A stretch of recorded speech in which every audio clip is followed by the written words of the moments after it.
Iwan mo na siya rito, Gabriel. Mas kailangan ng mommy mo ang space sa private jet para sa medical equipment niya.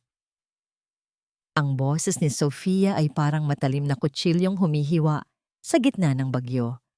Habang si Clara, namimilipit sa sakit ng tiyan dahil sa pagle-labor, ay nakaluhod sa paanan ng asawa. Isang marahas na pagbawi ng paa ang ginawa ni Gabriel. Bumaba ka na, Clara. Pabigat ka lang sa buhay ko. Sa gitna ng dilim at ulan, may iwan ba siyang mag-isa kasama ang batang isisilang? Sino ang magliligtas sa kanya? Iwan mo na siya rito, Gabriel. Pabigat lang siya sa atin. At mas kailangan ng mommy mo ang space para sa oxygen tank at mga gamot niya sa loob ng jet. Ang malamig na tinig ni Sofia ay mas matalas pa sa hanging humahampas sa labas ng hangar. Nakatayo si Gabriel sa harap ng pintuan ng private jet. Ang kanyang muka ay tila isang pader na bato. Walang emosyon, walang bakas ng awa. Bumaba ka na, Clara. Intindihin mo naman ang sitwasyon. It's for the best. Dugtong ni Gabriel habang pilit na inaalis ang mga daliri ni Clara na nakakapit sa laylayan ng kanyang mamahaling Amerikana. Sa sandaling iyon, isang matinding kirot ang gumuhit mula sa balakang ni Clara hanggang sa kanyang puson. Napaluhod siya sa malamig at basang semento ng runway. Ang puting bestida na suot niya na maingat niyang pinili para sa kanilang anniversary dinner sana ay dahan-dahang nababasa ng tubig ulan at dumi. Hawak niya ang kanyang malaking tiyan, ang 9 na buwang buhay na nagpupumiglas ng lumabas sa gitna ng unos. Nais niyang sumigaw, nais niyang ipaalala kay Gabriel na 3 taon siyang nagsilbi bilang isang masunuring asawa. Siya ang nagpuyat sa pag-aalaga sa kanyang biyenan na si Doña Remedios noong ito ay may sakit. Siya ang tagaluto, tagalinis at tagaalo sa bawat stress ni Gabriel sa kumpanya. Ibinigay niya ang lahat hanggang sa huling sentimo ng kanyang dangal para lamang maging karapat-dapat sa pamilyang ito. Ngunit ang lahat ng iyon ay tila naging abo sa harap ng utos na iwan siya sa gitna ng kawalan habang bumubuhos ang pinakamalakas na bagyo ng taon. Ang bawat patak ng ulan na tumatama sa kanyang balat ay parang mga karayom na tumutusok sa kanyang kaluluwa. Naramdaman ni Clara ang init ng likido na dumadaloy sa kanyang mga hita. Pumutok na ang kanyang panubigan. Ang kanyang hininga ay naging mabilis at mababaw. Ang bawat singhap ay puno ng amoy ng jet fuel at basang lupa.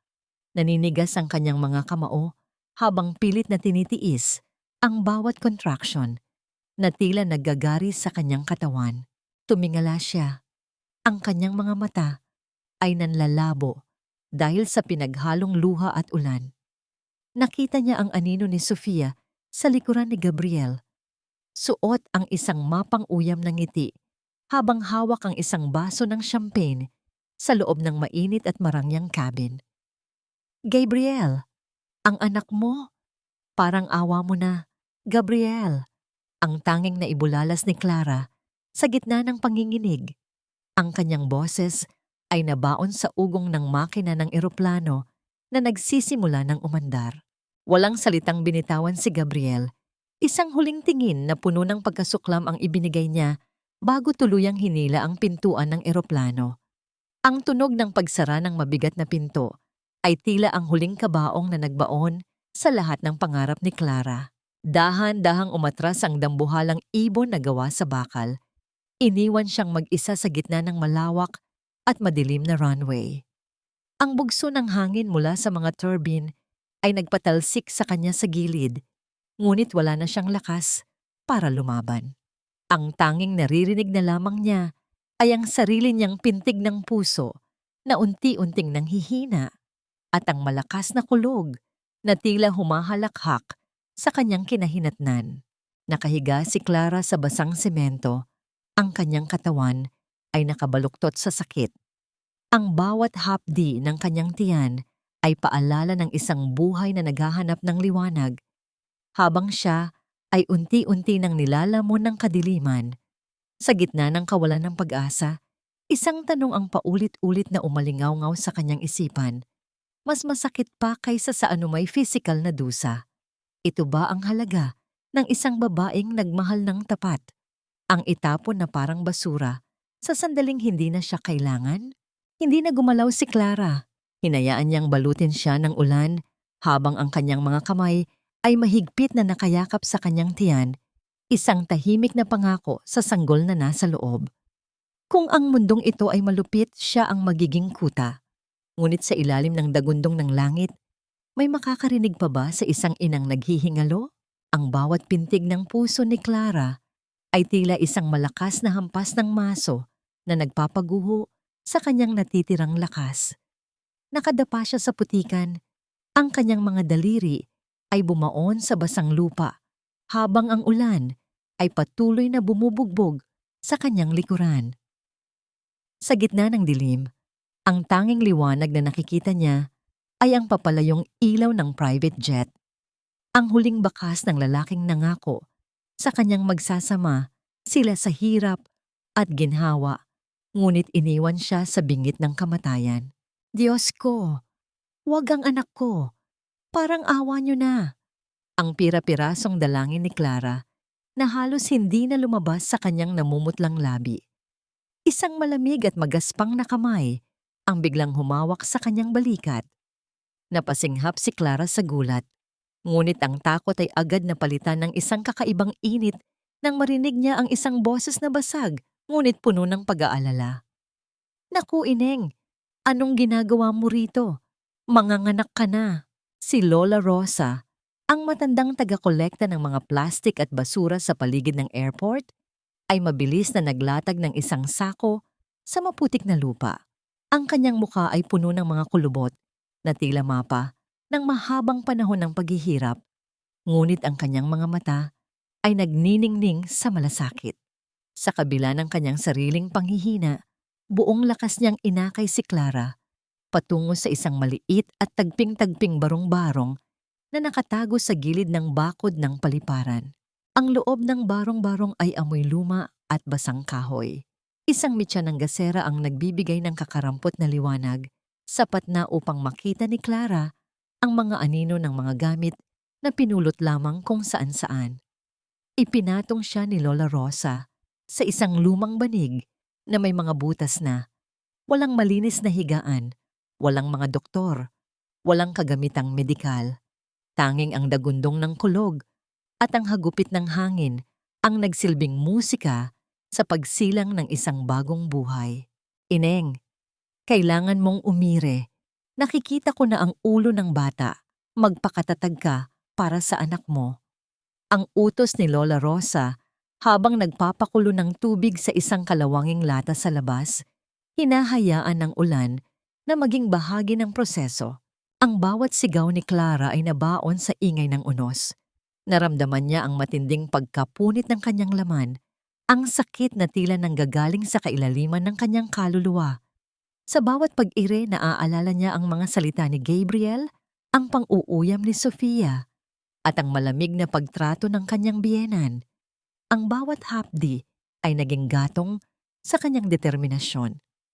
Kung ang ama ng batang ito ay tinanggihan ng kanyang pag-iral, siya, bilang ina, ay ibibigay ang bawat hibla ng kanyang buhay upang mailigtas ito. Isang matinding tulak, isang huling hininga na puno ng pagdurusa, at biglang napuno ang maliit na silid ng isang manipis, ngunit matapang na iyak. Ang tunog na yon ay tila isang himala na nagpatigil sa mundo ni Clara. Dahan-dahang inabot ni Lola Rosa ang sanggol na nababalutan ng isang lumang t-shirt na malinis naman kahit kupas na. Lalaki, Ineng. Napakagwapong bata. Isang anghel sa gitna ng bagyo.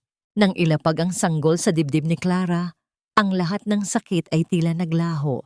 Ang init ng balat ng kanyang anak, ang maliliit na daliri na humahawak sa kanyang kamay.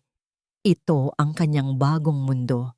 Sa loob ng marupok na barong-barong na iyon, mas naramdaman ni Clara ang pagmamahal kaysa sa loob ng mansyon na tinitirhan niya sa loob ng 3 taon. Tumingin si Clara sa bintana, kung saan ang ulan ay unti-unti nang tumitila. Ang kanyang mga mata, na dati ay puno ng pagsusumamo, ay naging matigas na parang diamante. Hinaplos niya ang pisngi ng kanyang anak at bumulong sa gitna ng katahimikan ng madaling araw.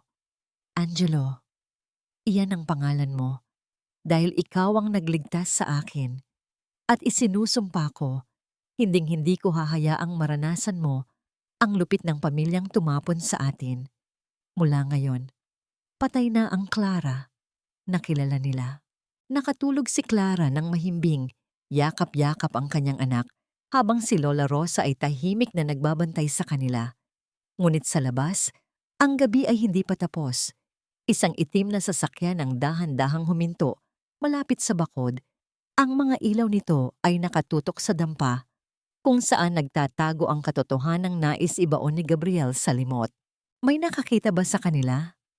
At ano ang gagawin ni Gabriel kapag nalaman niyang ang pabigat na iniwan niya ay nagsilang na ng tagapagmana ng lahat ng kanyang kinatatakutan?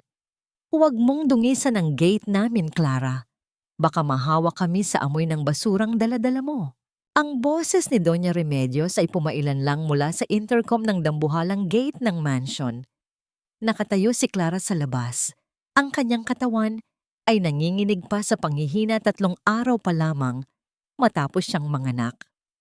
Sa kanyang mga bisig, mahigpit niyang yakap si Angelo na balot ng isang kupas na kumot.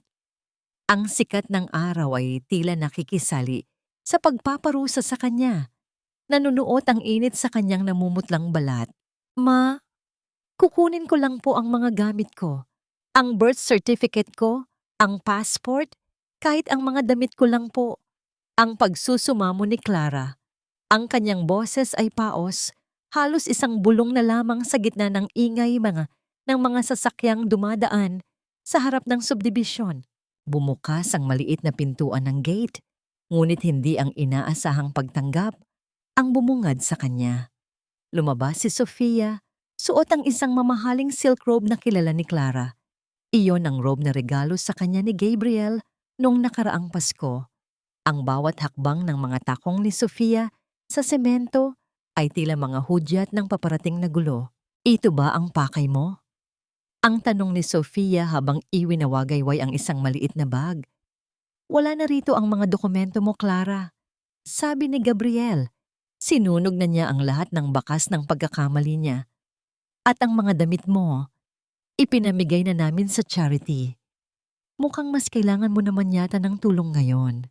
Naramdaman ni Clara ang isang matinding kirot sa kanyang puson, ngunit mas matindi ang hapdi sa kanyang dibdib. Ang bahay na ito, na itinuring niyang kuta sa loob ng 3 taon, ay naging isang malamig na bilangguan na tumatanggi sa kanyang pag-iral. Ang bawat sulok ng hardin na siya ang nag-alaga ay tila hindi na siya kilala. Sofia, parang awa mo na. Ang mga papeles na yon ay kailangan ko para sa anak ko. Ang sabi ni Clara, ang kanyang mga mata ay nagsisimulang mapuno ng luha. Lumapit si Doña Remedios mula sa likuran ni Sofia. May hawak siyang isang makapal na sobre. Heto, limos para sa iyo at sa batang yan. Huwag mong sabihing hindi kami marunong tumingin sa pinagsamahan. Kunin mo ang pera at huwag na huwag ka nang magpapakita rito. At huwag mong asahang maniniwala kami na anak ni Gabriel ang bitbit mo. Sino ang nakakaalam kung kaninong lalaki mo nakuha yan matapos kang lumayas? Isang malakas na tawa ang kumawala kay Sofia habang dinudukot ni Doña Remedios ang ilang libong piso mula sa sobre. At marahas na isinabog ang mga ito sa paanan ni Clara. Ang mga papel na pera ay nagliparan sa hangin. Ang ilan ay bumagsak sa putikan sa tabi ng kalsada, habang ang iba ay sumabit sa laylayan ng suot ni Clara. Tila tumigil ang pag-ikot ng mundo para kay Clara. Nakatingin siya sa mga perang nakakalat sa lupa, ang presyo ng kanyang 3 taong pagsasakripisyo, ang halaga ng kanyang dangal sa paningin ng mga taong ito. Ang kanyang mga kamay ay nanginig. Hindi dahil sa takot, kundi dahil sa isang puot na ngayon lang niya naramdaman sa buong buhay niya.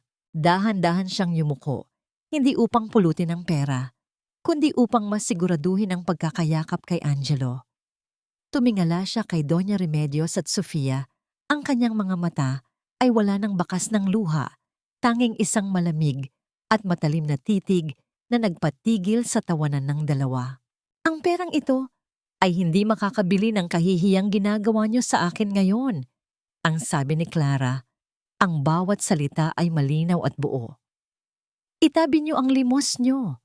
Darating ang araw, ang bawat sentimong itinapon niyo sa harap ko ay babalik sa inyo bilang pira-pirasong pagkawasak ng pangalan niyo. Tandaan niyo ang mukha ng batang ito dahil siya ang magiging huling alaala niyo bago kayo mawalan ng lahat. Tinalikuran ni Clara ang mansyon. Iniwan ang mga perang nakakalat sa putikan. Naglakad siya palayo nang hindi lumilingon, kahit na ang bawat hakbang ay tila nagpapahiwa sa kanyang mga tahi. Ngunit bago siya makalayo, isang itim na kotse ang huminto sa kanyang tabi. Bumaba ang salamin nito at isang pamilyar na boses ang tumawag sa kanyang pangalan. Clara? Ikaw ba yan? Napahinto si Clara. Ang lalaking nasa loob ng sasakyan ay si Attorney Valdez, ang matalik na kaibigan ng yumaong ama ni Gabriel. Ang lalaking tanging nakakaalam sa isang lihim na matagal nang ibinaon ni Don Fernando, isang lihim na maaaring magpabagsak sa buong pamilya Tran. Piso, 2 piyo. Kulang pa para sa isang lata ng gatas. Ang bawat barya na inilalapag ni Clara sa ibabaw ng lumang mesa ay tila mga butil ng pawis at dugo na kanyang pinunla sa buong maghapon. Nakaupo siya sa loob ng dampa ni Lola Rosa. Ang kanyang mga kamay ay magaspang na at may mga sugat dahil sa maghapong paglalaba at paglilinis ng mga bahay ng ibang tao. Ang dating makinis at mapuputing daliri na dati ay tanging diamante lamang ang hinahawakan, ngayon ay balot na ng kalyo at amoy sabon na napanlaba. In the corner of the small room, 3-year-old Angelo slept soundly. His tiny chest rose and fell gently, a picture of innocence in the middle of a world that seemed to have forgotten them. Despite having so little to eat, the boy was growing up smart and cheerful, his eyes a reflection of Clara's, filled with light and dreams. Ineng, magpahinga ka na muna. Hating gabi na, baka magkasakit ka niyan. Ang malumanay na sabi ni Lola Rosa habang naglalagay ng sapin sa likod ni Angelo upang hindi ito matuyuan ng pawis. Kailangan ko pong tapusin ang pagbabasa nito, Lola, sagot ni Clara habang itinuturo ang isang lumang libro tungkol sa business management na nakuha niya sa tambak ng mga basurang ibebenta. Sana, hindi tayo pwedeng ganito na lamang habang buhay. Kailangan kong matuto. Kailangan kong maging malakas para kay Angelo.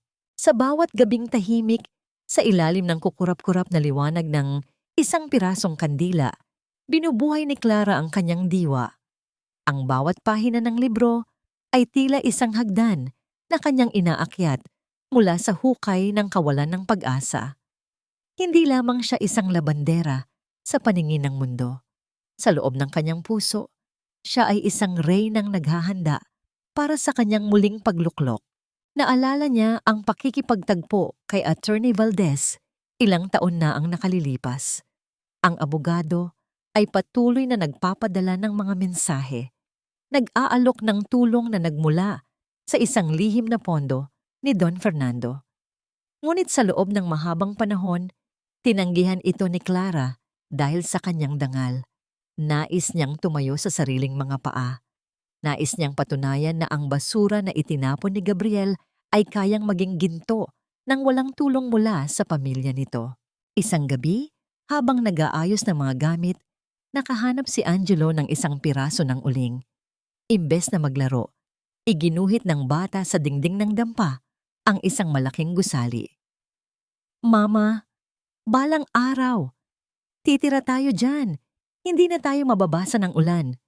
Ang sabi ng bata habang nakangiti.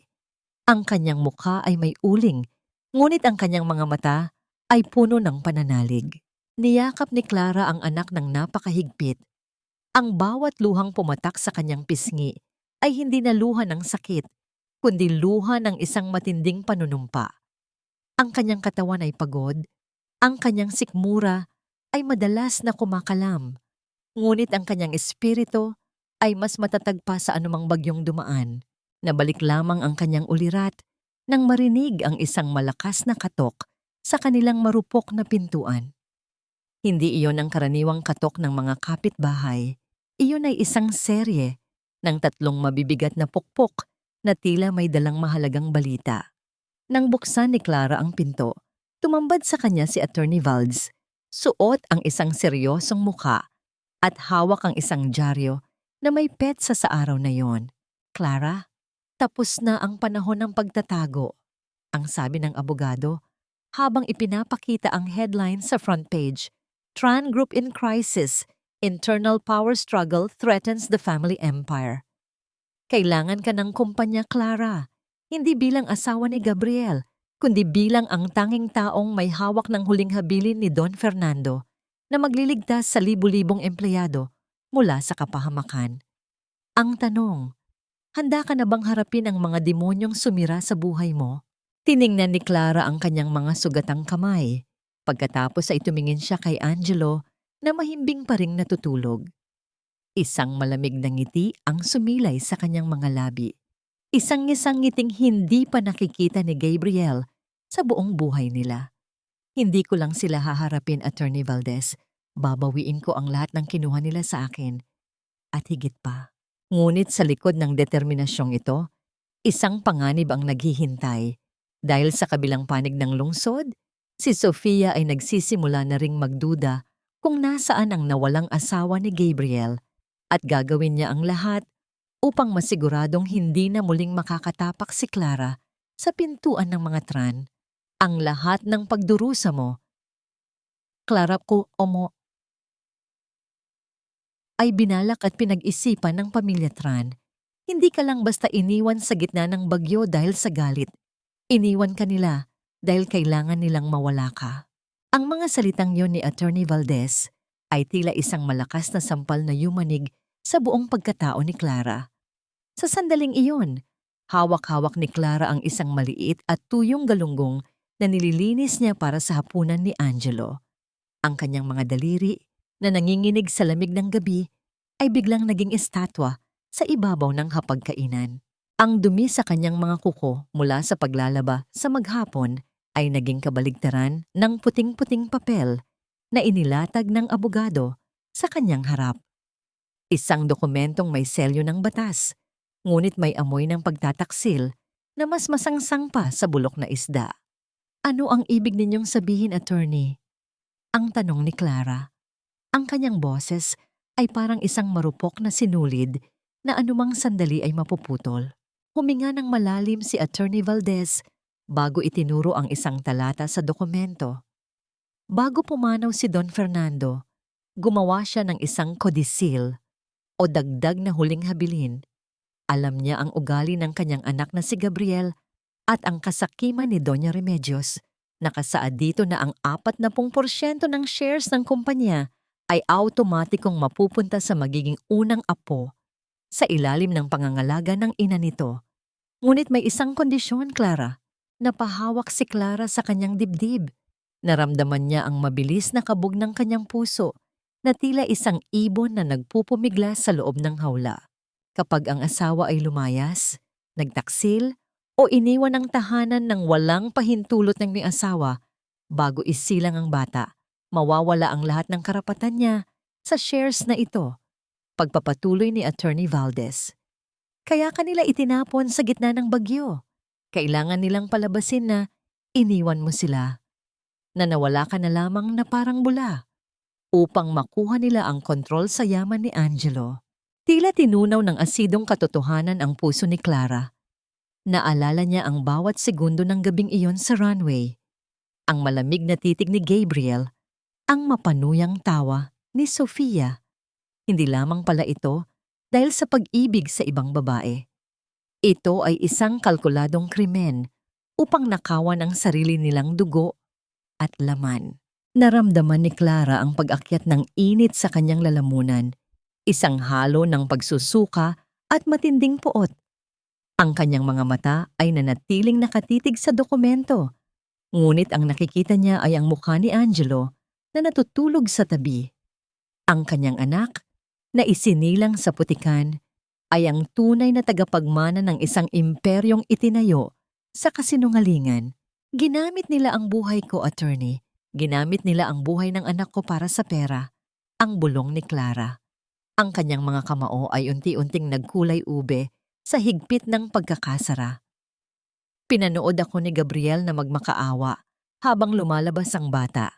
Alam niyang mamatay kaming dalawa at mas gusto pa niyang mangyari iyon para wala nang hahadlang sa kanya.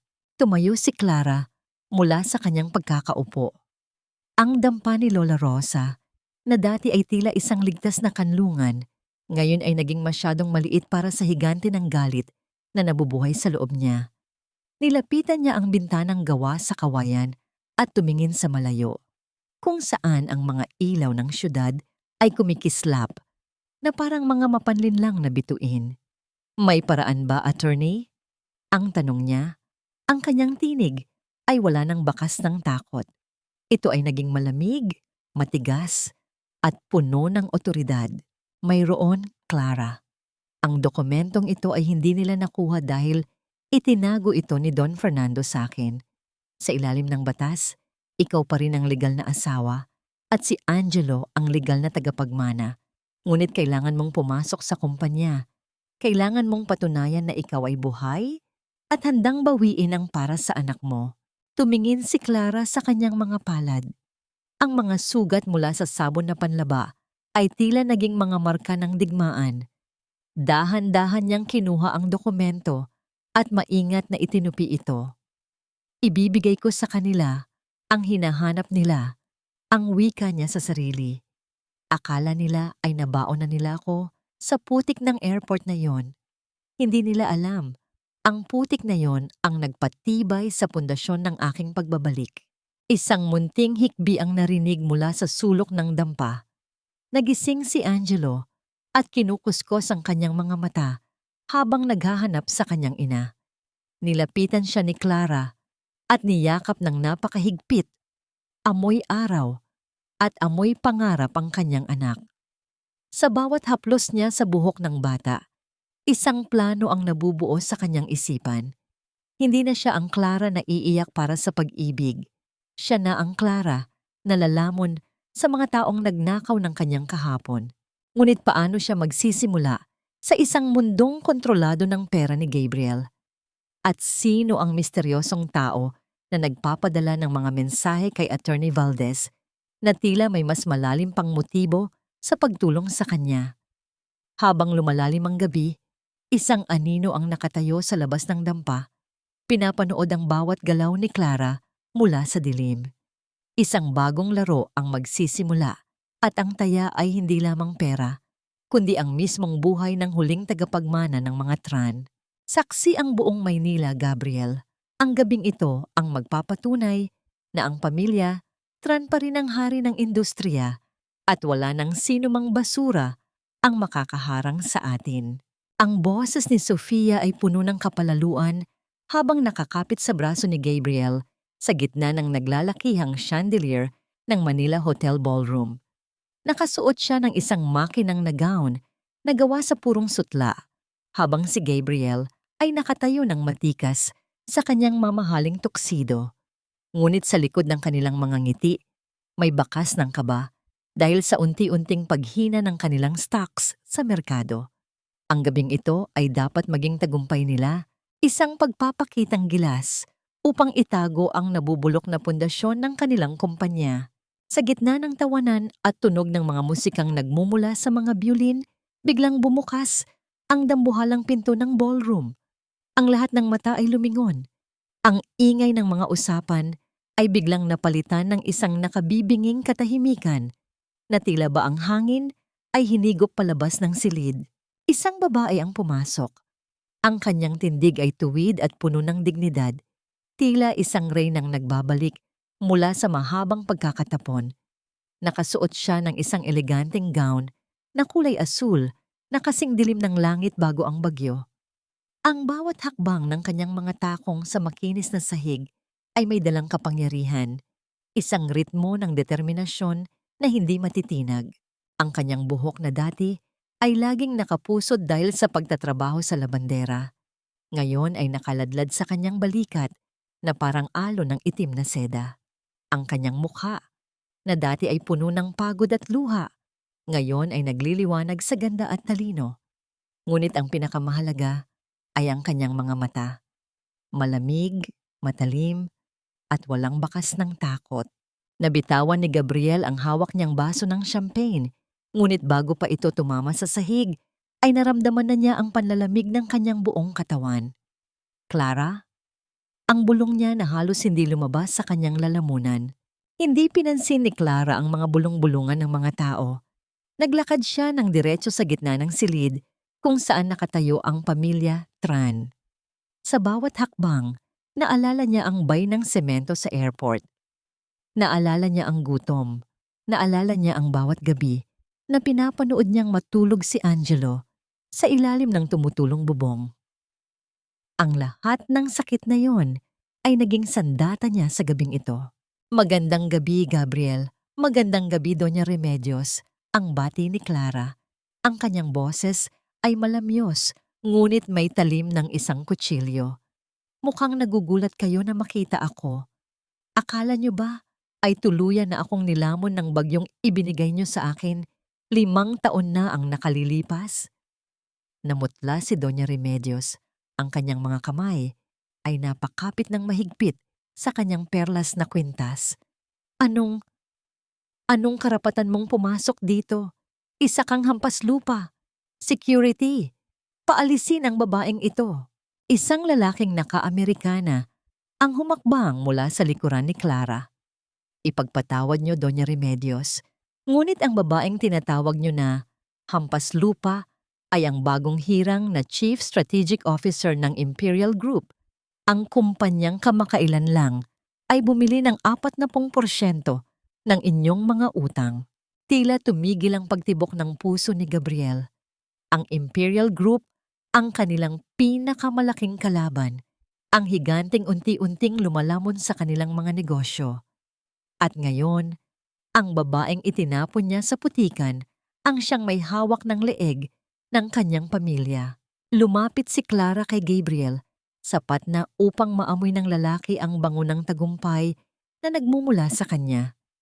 Isang halimuyak na malayo sa amoy ng sabon na panlaba. Tiningnan niya ng diretso ang mga mata ng lalaking minsan niyang minahal nang higit sa kanyang sarili. Nandito ako, hindi para makipag-usap bilang asawa mo, Gabriel. Nandito ako para sa negosyo.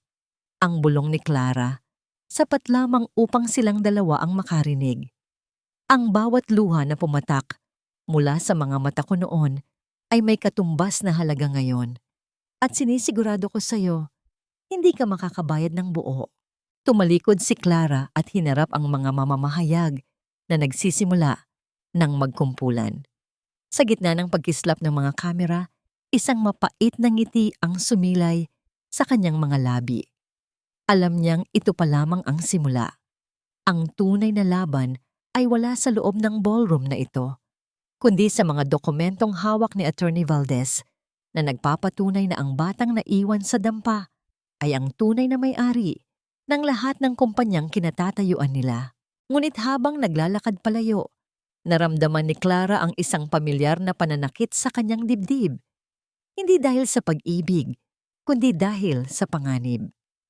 Sa isang madilim na sulok ng silid, nakita niya si Sofia na may kausap sa telepono at ang tingin nito kay Clara ay puno ng madilim na hangarin. Gawin niyo na. Ngayon din, ang narinig ni Clara na utos ni Sofia bago ito mabilis na nawala sa karamihan. Biglang kinabahan si Clara. Si Angelo. Iniwan niya ang anak sa pangangalaga ni Lola Rosa sa isang ligtas na bahay, ngunit sapat nga ba ang seguridad na iyon laban sa mga taong handang pumatay para sa pera? Napatigil si Clara sa gitna ng kanyang pagtatagumpay. Ang kislap ng mga chandelier ay biglang naging malamig at nakakatakot. Kailangan niyang makaalis. Kailangan niyang makuha ang kanyang anak bago pa mahuli ang lahat. Ngunit bago siya makahakbang patungo sa pinto, isang malakas na balita ang bumulaga Sa screen ng kanyang cellphone, isang sunog ang nagaganap sa direksyon kung saan matatagpuan ang kanyang anak. "Bitawan mo ako, Gabriel. Ang anak ko. Ang anak ko ay nasa loob ng bahay na iyon." Ang sigaw ni Clara ay pumunit sa eleganteng atmosfera ng ballroom. Ang kanyang kamay, na pilit na hinahawakan ni Gabriel, ay nanginginig sa takot at galit. Ang screen ng kanyang cellphone na nagpapakita ng naglalakihang apoy sa balita ay nabitawan niya at tumama sa semento. Nagkapira-piraso ang salamin nito, gaya ng kanyang puso sa sandaling yon. "Anong anak? Anong sinasabi mo, Clara? Huwag kang gumawa ng eksena rito para lang sirain ang reputasyon ko." Ang boses ni Gabriel ay puno ng pagkairita. Tila ba ang isang sunog ay isa lamang maliit na abala sa kanyang perpektong gabi. Ang kanyang mga daliri ay mariing nakabaon sa braso ni Clara, pinipigilan ng babaeng nais ng lumipad patungo sa kanyang munting anghel. Tumingin si Clara sa mga mata ni Gabriel. Doon, nakita niya ang kawalan ng pakialam ng isang lalaking naging estranghero na sa kanya. Sa kabila ng kanyang mamahaling gown na nagkakahalaga ng milyon-milyon, sa kabila ng kislap ng mga hiyas sa kanyang leeg, pakiramdam ni Clara ay bumalik siya sa pagiging labanderang nakaluhod sa putikan. Ang kislap ng mga chandelier ay naging malabo, napalitan ng kulay kahel na apoy na tila sumasayaw sa kanyang paningin. "Wala kang puso. Gabriel, wala kang alam dahil itinapon mo kami." Buong lakas na binawi ni Clara ang kanyang braso. Isang malakas na tunog ng punit na tela ang narinig nang mabitawan siya ni Gabriel. Ngunit hindi na lumingon si Clara. Hindi na niya inalintana ang kanyang nasirang gown. Tumakbo siya palabas ng hotel. Ang kanyang mga takong ay itinapon niya sa gilid ng daan upang mas mabilis siyang makatakbo sa malamig na kalsada ng Maynila. Sa bawat hakbang, ang bawat singhap ni Clara ay puno ng lasa ng abo at takot. Ang bawat busina ng sasakyan ay tila hiyaw ng kanyang anak na humihingi ng tulong. Pagdating niya sa dampa ni Lola Rosa, ang langit na dati ay madilim ay naging kulay pulang nagngangalit. Ang apoy ay tila isang dambuhalang halimaw na nilalamon ang bawat piraso ng kawayan at sako na nagsilbing tahanan nila sa loob ng 5 taon. "Angelo! Lola Rosa!" Ang hiyaw ni Clara ay naging pira-pirasong tunog sa gitna ng ingay ng mga taong nagtatakbuhan. Nakita niya si Lola Rosa sa gilid ng kalsada, nakaupo sa lupa at puno ng uling ang mukha. Ang matanda ay humihagulgol. Ang kanyang mga kamay ay nakataas sa langit tila nagmamakaawa. "Ineng, si Angelo. Hindi siya nakalabas. Masyadong mabilis ang apoy. Hindi ko siya nakuha." Parang gumuho ang buong mundo ni Clara. Ang kanyang mga binti ay nanghina, ngunit ang kanyang puso ay nag-utos na tumayo. Walang alinlangan, binalot ni Clara ang kanyang sarili rin ng basang sako na nakita niya sa isang timba at tumakbo patungo sa nagbabagang dampa. Ang init ay tila humihigop sa kanyang hininga. Ang usok ay pumapasok sa kanyang mga mata at baga. Ngunit isa lamang ang pangalang sinisigaw ng kanyang kaluluwa. "Angelo! Nandito si Mama!" Sa loob ng nasusunog na dampa, nakita niya ang maliit na anino ni Angelo na nakatago sa ilalim ng kanilang lumang mesa. Ang mesang ginamit ni Clara sa pag-aaral gabi-gabi. Ang bata ay nakayakap sa kanyang maliit na tuhod. Ang kanyang mga mata ay nanlalaki sa takot, ngunit walang boses na lumalabas sa kanyang lalamunan. Nang makuha ni Clara ang anak, isang malaking bahagi ng bubong ang bumagsak sa kanilang harapan, humaharang sa tanging labasan. Niyakap ni Clara ang anak ng napakahigpit. Ginawa niyang kuta ang sariling likuran upang protektahan ng bata mula sa mga bumabagsak na baga. Sa gitna ng apoy at usok, naramdaman ni Clara ang isang pares ng malalakas na kamay na humila sa kanila palabas. Inakala ni Clara na iyon ay ang mga bumbero. Ngunit nang makalabas sila sa sariwang hangin, tumambad sa kanya ang mukha ni Gabriel. Hingal na hingal, puno ng uling ang mamahaling tuksido at ang kanyang mga mata ay puno ng isang emosyong hindi niya kailanman nakita rito noon. Siya ba? Siya ba ang anak ko? Ang tanong ni Gabriel ay babasag. Ang kanyang paningin ay nakatutok sa bata na ngayon ay umiiyak na sa bisig ni Clara. Tumingala si Clara, ang kanyang mukha ay may mga paso at dumi. Ngunit ang kanyang tingin ay mas matigas pa sa bakal. Wala kang anak dito, Gabriel. Ang batang iniligtas mo ay ang pabigat na iniwan mo sa airport 5 taon na ang nakalilipas. Huwag mo siyang hahawakan. Sa gitna ng kaguluhan, nakita ni Clara si Sofia sa malayo, nakatayo sa tabi ng kanyang kotse.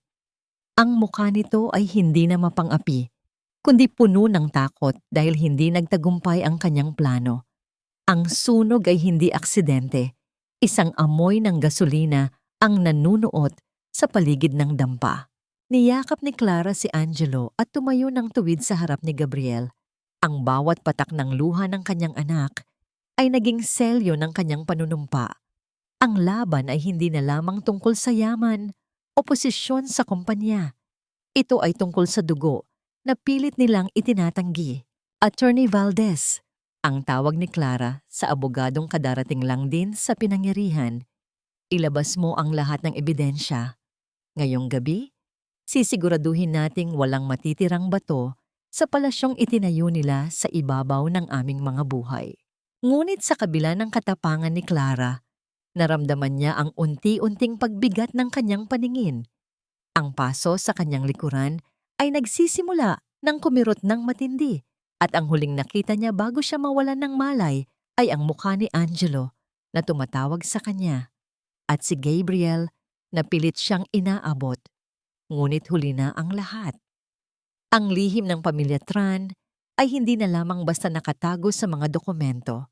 Ngayon, ito ay nakaukit na sa mga sugat ni Clara at sa abo ng kanilang nakaraan. Hindi ka nababagay sa puting kwarto na ito, Sofia. Ang amoy ng asupre na dala mo ay masyadong masangsang para sa aming dalawa ng anak ko. Ang boses ni Clara ay malamig at tuyot. Tila ba galing sa kailaliman ng isang tuyong balon. Nakaupo siya sa kama ng ospital. Ang kanyang likuran ay balot ng mga bendahe na paminsan-minsan ay nagmamarka ng dugo at lunas. Sa tabi niya, mahimbing na natutulog si Angelo.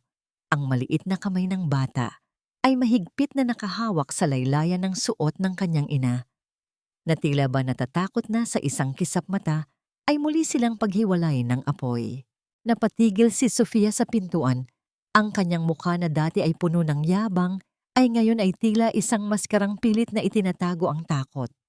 Hawak niya ang isang mamahaling basket ng mga prutas, isang huwad na simbolo ng pakikiramay. Naparito lang ako para tingnan ang kalagayan niyo, Clara.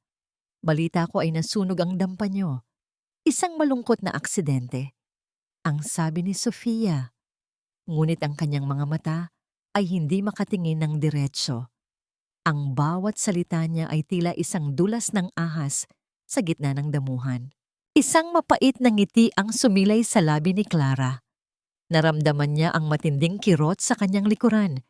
Ang bawat hininga ay tila pagpilit sa kanyang laman na muling mabuhay.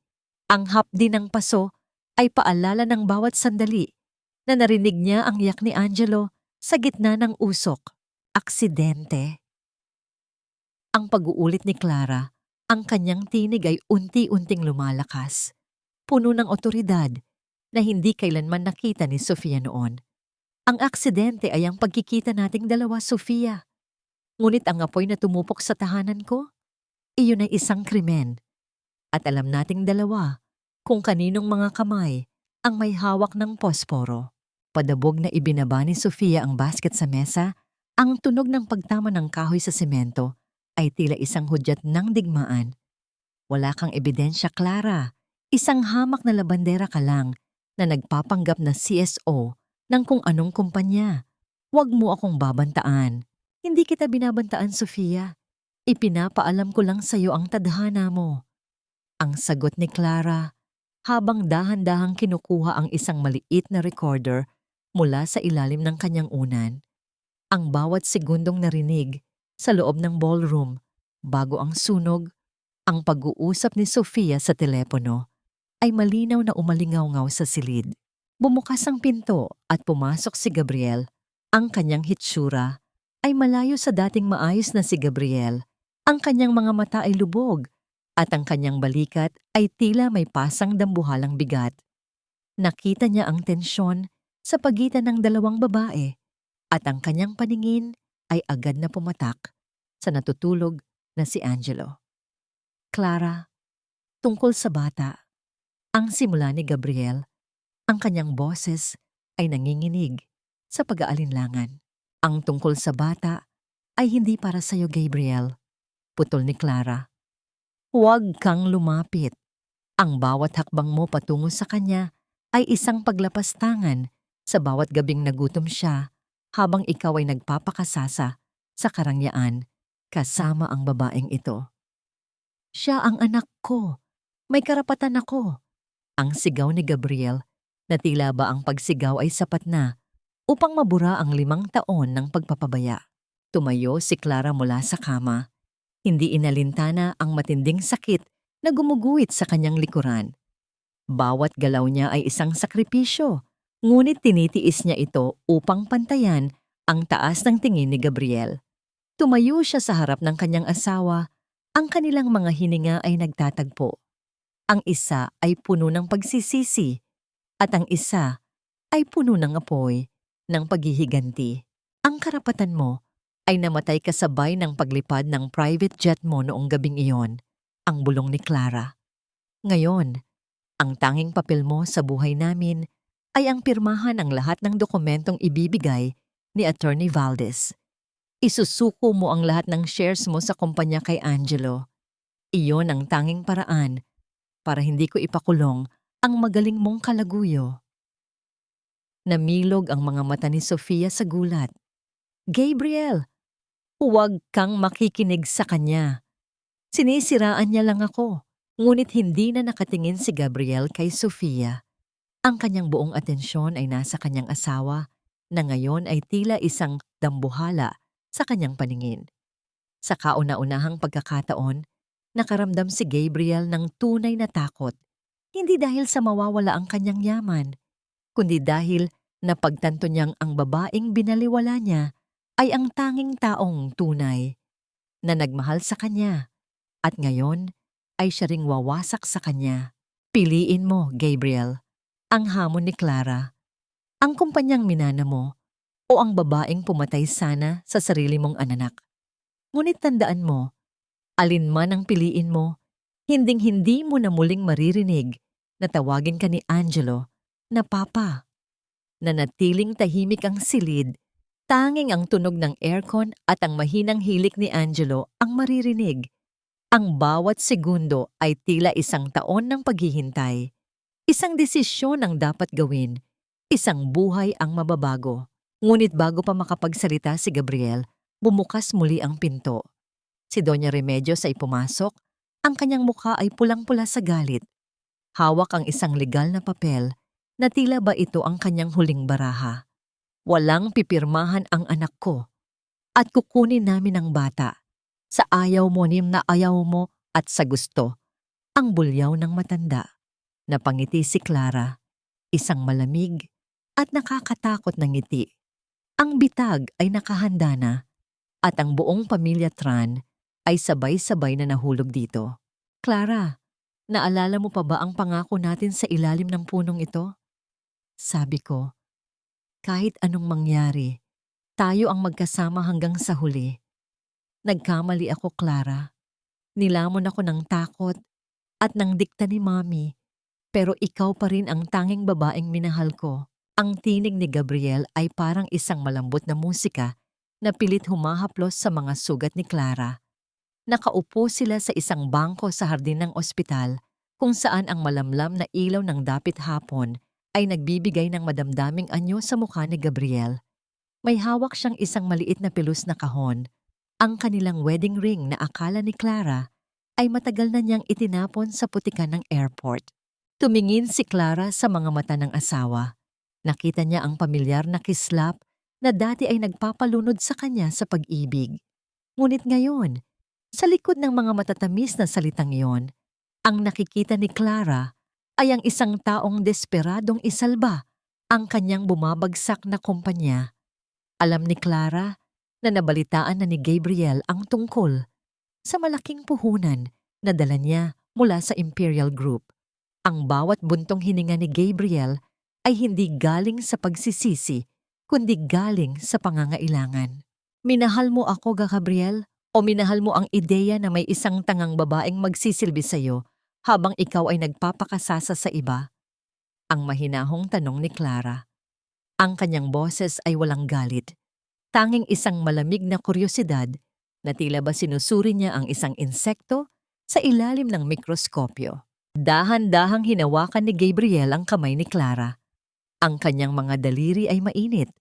Ngunit para kay Clara, ang haplos na yon ay parang gapang ng isang uod sa kanyang balat. Nais niyang bawiin ang kanyang kamay. Nais niyang isampal sa mukha nito ang lahat ng hirap na dinanas niya noong naglalabas siya hanggang mag-umaga para lang may maipakain kay Angelo. Ngunit pinigilan niya ang kanyang sarili. Isang mas malaking plano ang kailangang magtagumpay. Iwanan natin ang lahat, Clara. Mag-umpisa tayo uli para kay Angelo. Gusto kong maging ama sa kanya. Gusto kong ibigay sa inyo ang buhay na nararapat para sa inyo. Ang pagsusumamo ni Gabriel habang ang isang peking luha ay dahan-dahang gumulong sa kanyang pisngi. Yumuko si Clara.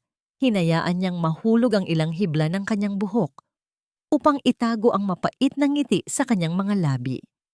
Paano si Sofia? Paano si Doña Remedios? Hindi na sila mahalaga, Clara. Gagawin ko ang lahat.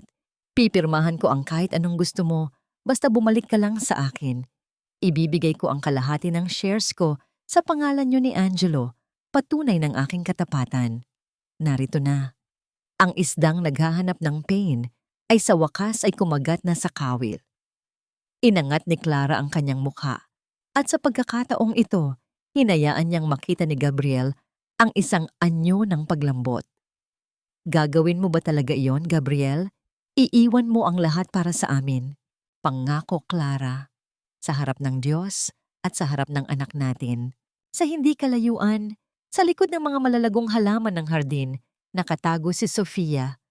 Ang kanyang mga kuko ay mariing nakabaon sa balat ng kanyang mamahaling bag, habang ang kanyang mukha ay nanginginig sa selos at puot.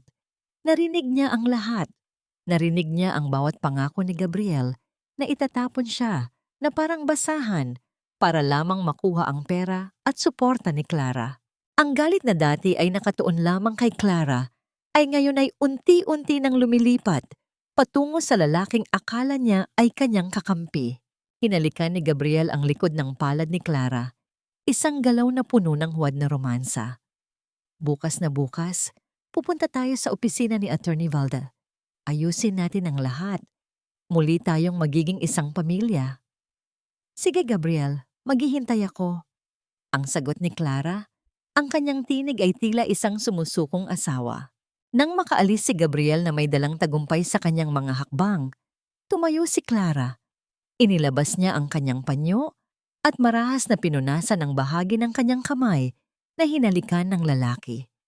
Ang kanyang mga mata ay naging kasing pula ng apoy na tumupok sa kanyang dampa.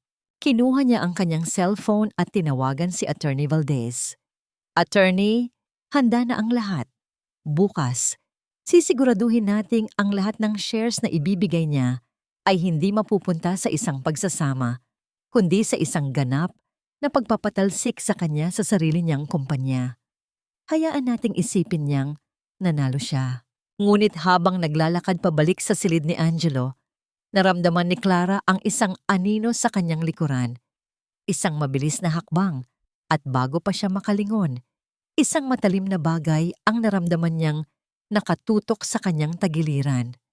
Akala mo ba ay ganoon lang kadali iyon, Clara? Akala mo ba ay hahayaan kitang agawin ang lahat sa akin? Ang bulong ni Sofia ay puno ng kamandag.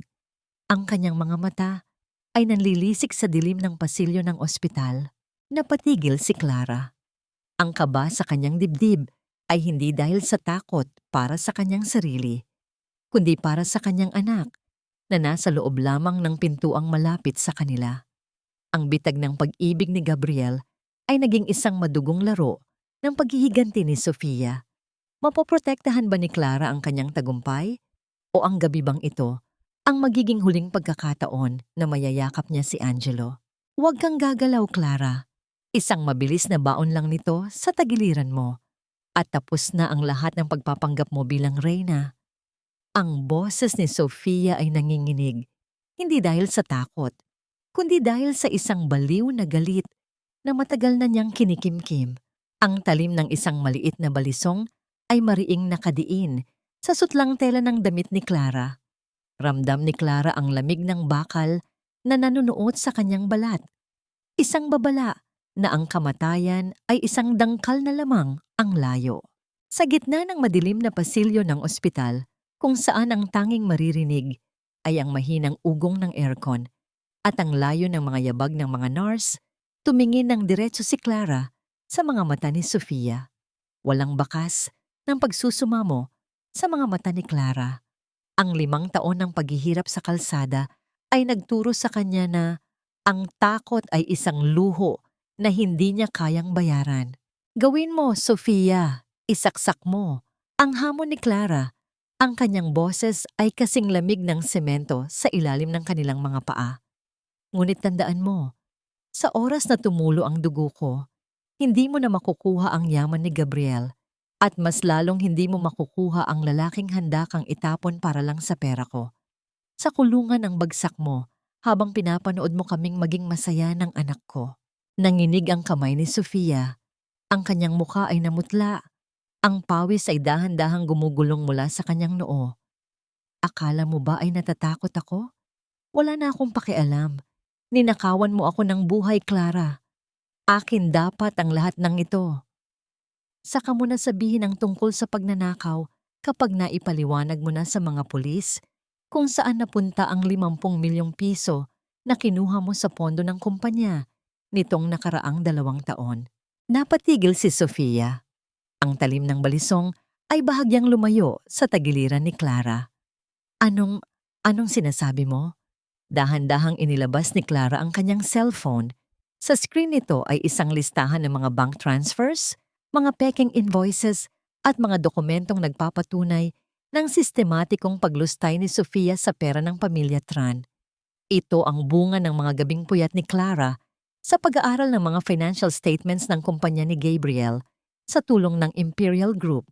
Ang karma ay hindi laging dumarating sa anyo ng malas, Sofia.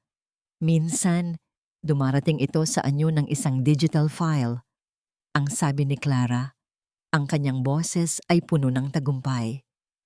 Ipinadala ko na ito kay Gabriel at kay Doña Remedios. 5 minuto na ang nakalilipas. Sa tingin mo ba ay ililigtas ka pa nila? Eksaktong pagkatapos ng mga salitang yon, bumukas ang pinto sa dulo ng pasilyo.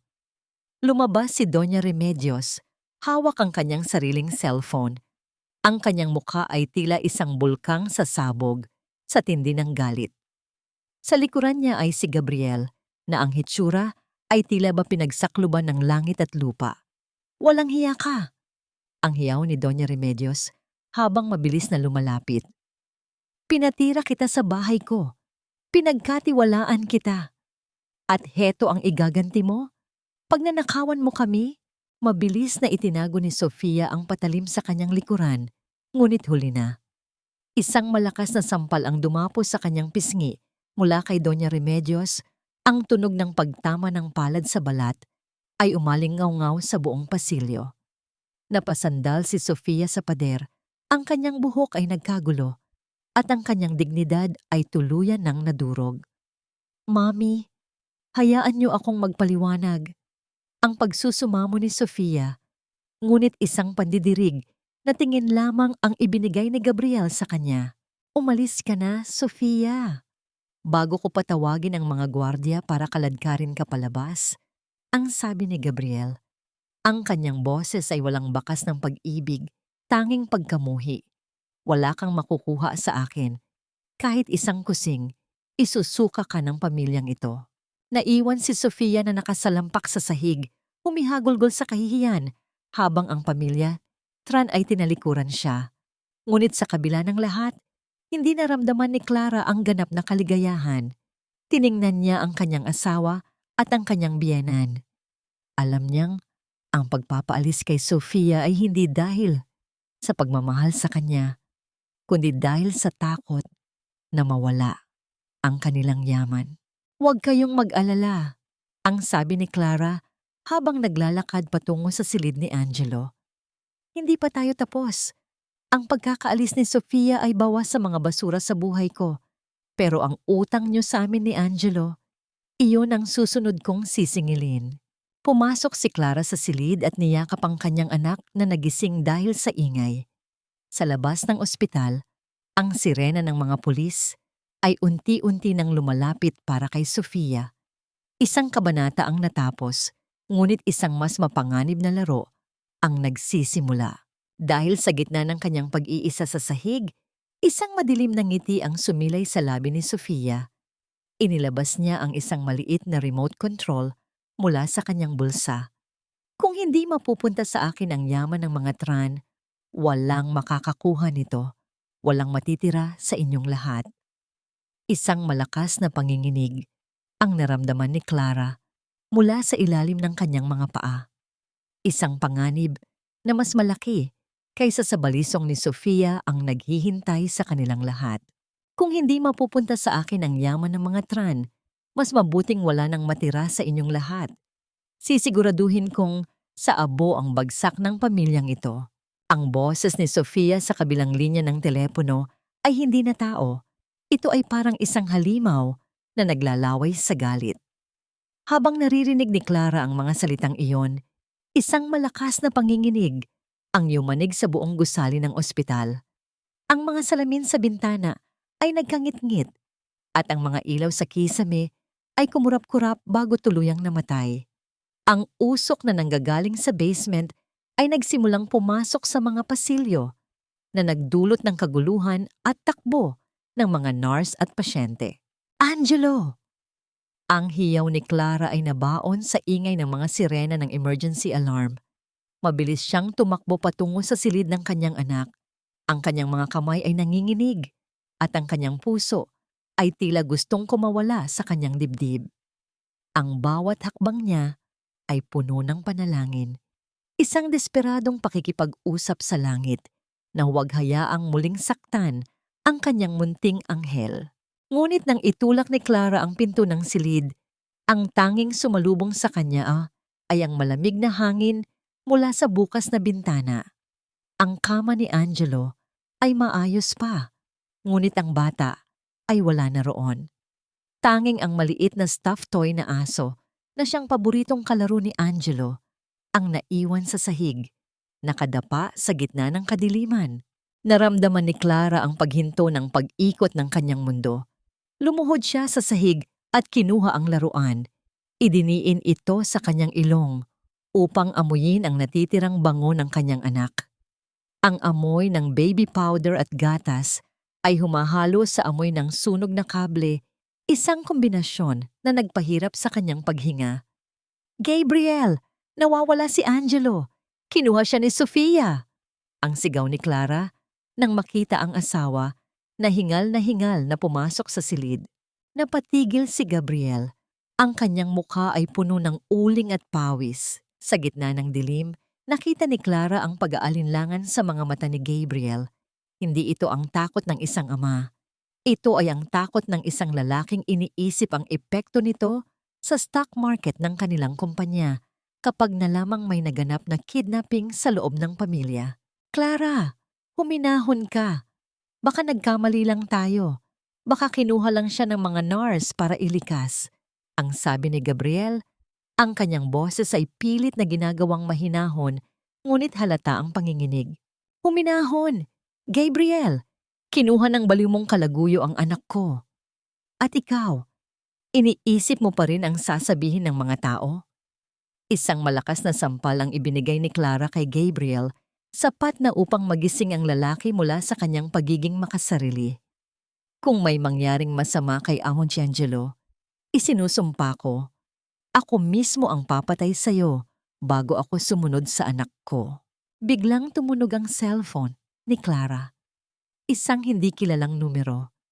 Nang sagutin niya ito, ang tanging narinig niya ay ang iyak ni Angelo.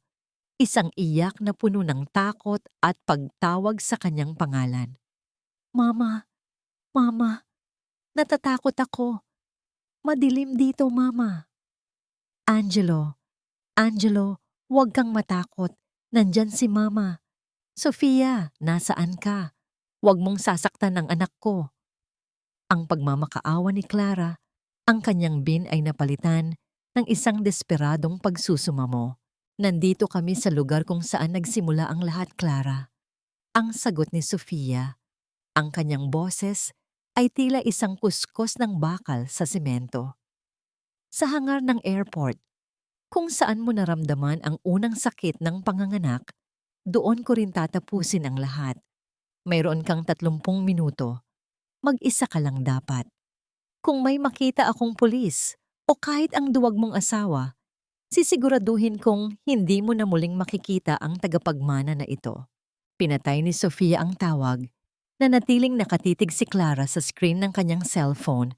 Ang bawat segundo ay tila isang patak ng dugo mula sa kanyang puso. Tumingin siya kay Gabriel na ngayon ay nakatayo lamang at hindi malaman ang gagawin. Huwag kang susunod, Gabriel. Ang utos ni Clara. Ang kanyang tinig ay naging malamig at matigas. Ang buhay ni Angelo ay nakataya dahil sa mga kasalanan mo. Ngayon, ako ang magliligtas sa kanya. At kapag nabawi ko na ang anak ko, hinding-hindi mo na muling masisilayan ang anino namin.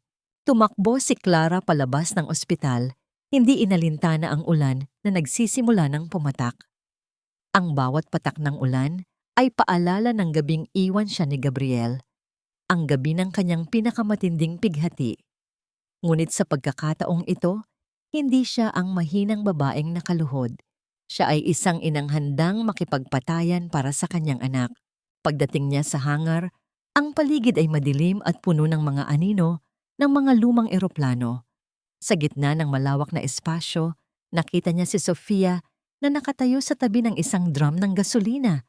Hawak ang isang lighter na may malaking apoy at sa kanyang kabilang kamay ay ang nakatali at nakabusal na si Angelo.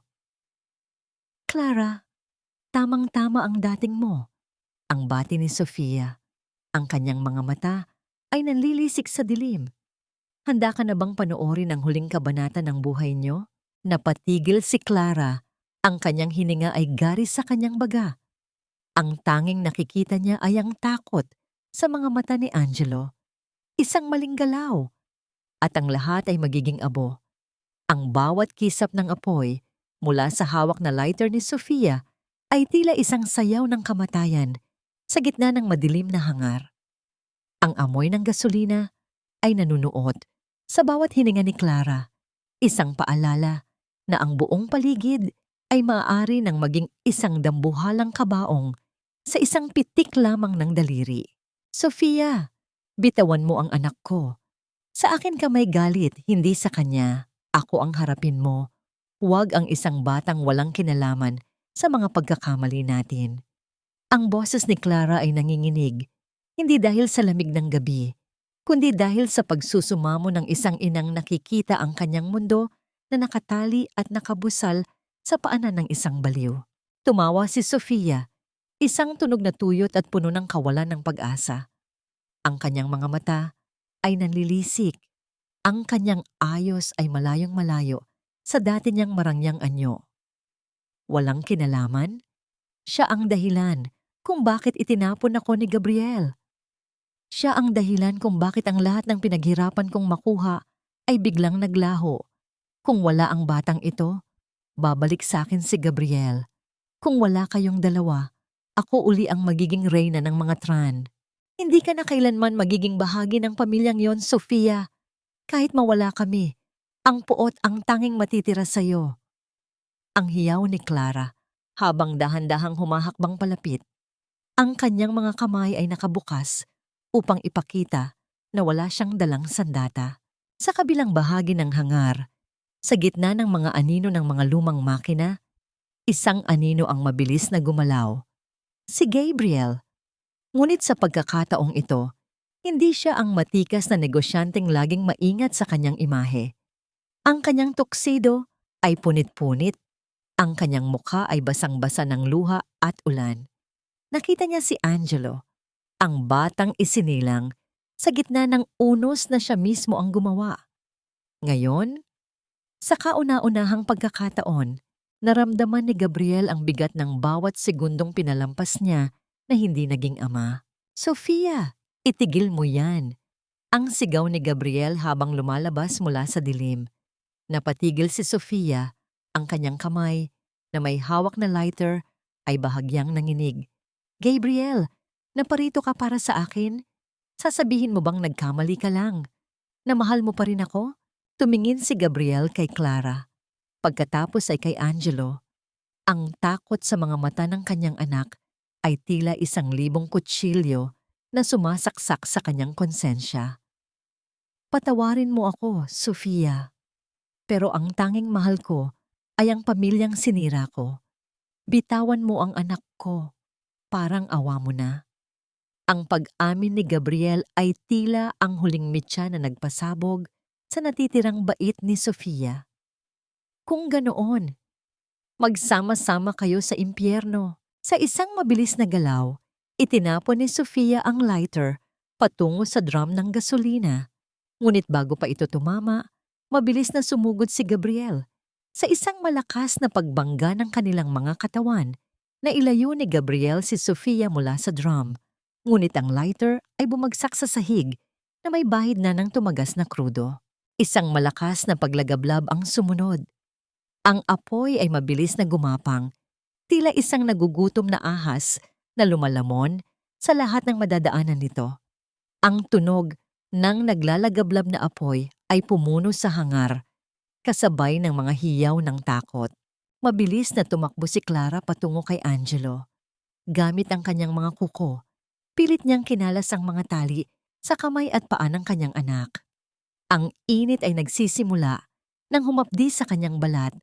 Ang usok ay nagpapaiyak sa kanyang mga mata, ngunit wala siyang pakialam. Nang makalas ang huling tali, binuhat niya si Angelo at tumakbo patungo sa labasan. "Mama, si Papa!" Ang turo ni Angelo sa likuran. Lumingon si Clara. Nakita niya si Gabriel na nakikipagbuno pa rin kay Sofia sa gitna ng unti-unting lumalawak na apoy. Isang bahagi ng kisame ng hangar ang nagsimulang magngit-ngit at dahan-dahang bumagsak. "Gabriel, labas na!" Ang sigaw ni Clara. Tumingin si Gabriel kay Clara at kay Angelo. Sa sandaling iyon, isang mapait na ngiti ang sumilay sa kanyang mga labi. Isang ngiti ng pagtanggap at pagsuko. "Iligtas mo ang anak natin, Clara. Alis na!" Isang malakas na pagbagsak ng mga bakal na haligi ang naghiwalay sa kanila. Ang apoy ay naging isang dambuhalang pader na humarang sa paningin ni Clara. Niyakap niya si Angelo at tumakbo palabas. Ang kanyang mga hininga ay garis sa kanyang baga hanggang sa marating nila ang malamig na ulan sa labas. Nakahiga si Clara sa damuhan, yakap-yakap ang kanyang anak na humihikbi. Tumingin siya sa hangar na ngayon ay nilalamon na ng pulang apoy. Ang siren ng mga bumbero ay naririnig na sa malayo. Ngunit para kay Clara, ang katahimikan sa loob ng kanyang puso ay mas nakabibingi. Nakalabas ba si Gabriel? O ang gabing ito ba ang huling kabayaran para sa lahat ng kasalanang nagawa ng pamilya Tran? Habang pinapanood ni Clara ang unti-unting pagbagsak ng istruktura ng hangar, isang figura ang dahan-dahang lumabas mula sa usok. Tila isang aninong pilit na bumabangon mula sa kamatayan. Ngunit hindi ito si Gabriel. Hindi si Gabriel ang lumabas mula sa makapal at itim na usok na bumabalot sa nagngangalit na hangar. Sa halip, ang bumungad sa paningin ni Clara ay ang mga bumbero na hila-hila ang isang babaeng wala ng malay. Puno ng paso ang balat at punit-punit ang marangyang suot. Si Sofia, ang babaeng ninais na nakawin ang lahat mula kay Clara ay ngayon ay tila isang basahang itinapon sa gilid ng kalsada, habang ang mga posas ay dahan-dahang ikinakabit sa kanyang nanginginig na mga kamay. Ngunit ang mga mata ni Clara ay nanatiling nakatitig sa pader ng apoy. Walang Gabriel na lumabas, walang amang humingi ng tawad. Tanging ang dagundong ng gumuho na bubong ang sumagot sa kanyang tahimik na panalangin. Niyakap niya ng mas mahigpit si Angelo. Iniiyak ang lahat ng pait. Habang ang ulan ay patuloy na bumubuhos, tila sinusubukang hugasan ang lahat ng dumi ng gabing iyon. Lumipas ang isang buwan. Ang ingay ng mga sirena ay napalitan ng ingay ng mga balita sa telebisyon at dyaryo. Ang headline ay iisa: ang tuluyang pagbagsak ng Tran Group. Ang imperyong itinayo sa dugo at pawis ni Don Fernando ay gumuho dahil sa mga utang, korupsyon ni Sofia at ang misteryosong pagkawala ng tanging tagapagmana nito. Sa loob ng malawak at marangyang boardroom ng Imperial Group, nakaupo si Clara sa dulo ng mahabang mesa. Hindi na siya ang babaeng nakasuot ng kupas na damit sa dampa. Nakasuot siya ng isang formal na itim na suit, ang kanyang buhok ay maayos na nakapusod, at ang kanyang mukha ay kasing tigas ng marmol. Sa harap niya ay ang mga dokumento ng pagbili sa lahat ng ari-arian ng pamilya Tran. Bumukas ang pinto. Pumasok si Doña Remedios, ngunit wala na ang dating nakalululang aura ng matanda. Ang kanyang mga balikat ay nakayuko, ang kanyang mga perlas ay wala na, at ang kanyang mga mata ay puno ng takot at pagmamakaawa. Wala na siyang kasama, tanging ang sarili niyang anino na lamang ang natitira. Clara, anak. Ang simula ni Doña Remedios, ang kanyang boses ay nanginginig sa pagsusumamo. Huwag niyo akong tawaging anak, Doña Remedios. 5 taon na ang nakalilipas mula nang itapon niyo ako sa putikan. Ang tanging ugnayan natin ay ang mga papel na ito. Ang sagot ni Clara, ang kanyang tinig ay walang bahid ng emosyon. Dahan-dahang lumapit ang matanda at lumuhod sa harap ni Clara. Ang marangyang semento ng opisina ay naging saksi sa pagbagsak ng huling haligi ng pamilya Tran. Parang awa mo na, Clara. Huwag mong kunin ang mansyon. Wala na kaming mapupuntahan. Si Gabriel, hanggang ngayon ay hindi pa rin siya mahanap ng mga awtoridad. Patay na siguro ang anak ko at wala na akong natitira kundi ang bahay na yon. Tumingin si Clara sa kanyang biyenan. Nakaramdam siya ng bahagyang awa, ngunit agad itong napalitan ng alaala ng bawat gabing nilalamok si Angelo sa dampa at ang bawat araw na hindi niya alam kung saan kukuha ng panggatas. Ang mansion ay hindi na sa inyo, Doña Remedios. Nakasangla iyon sa bangko at binili ko na ang lahat ng shares nyo. Bukas na bukas, kailangang bakante na ang bahay, ang sabi ni Clara habang dahan-dahang inilalapag ang panulat sa mesa. Ngunit huwag kayong mag-alala. Hindi ako kasing lupit nyo. May inihanda akong maliit na dampa sa labas ng syudad. Doon nyo mararanasan ang buhay na ibinigay nyo sa amin ni Angelo. Isang kama, isang mesa, at ang sarili niyang konsensya. Humagulgol si Doña Remedios, ang kanyang mga hiyaw ay umalingaw-ngaw sa tahimik na boardroom. Ngunit si Clara ay tumayo na at naglakad patungo sa bintana, nakatingin sa malawak na syudad. Ang kanyang tagumpay ay lasang abo, dahil kahit gaano karaming pera ang makuha niya, may isang puwang pa rin sa kanyang puso na hindi mapunan. Attorney Valdez? Tawag ni Clara sa abogado na nasa sulok. May balita na ba sa search and rescue team sa hangar? Wala pa rin, Clara. Sabi ng mga eksperto, sa tindi ng apoy at sa pagbagsak ng mga bakal, malabo nang may nakaligtas. Ngunit may isang bagay silang nahanap malapit sa labasan. Inabot ni Attorney Valdez ang isang maliit na bagay na nakabalot sa plastic. Ang wedding ring ni Clara. Ang singsing na ibinigay ni Gabriel sa ospital bago ang kidnapping. Ito ay itim na dahil sa usok. Ngunit ang hugis nito ay nananatiling buo. Naramdaman ni Clara ang isang mainit na luha na dahan-dahang gumulong sa kanyang pisngi.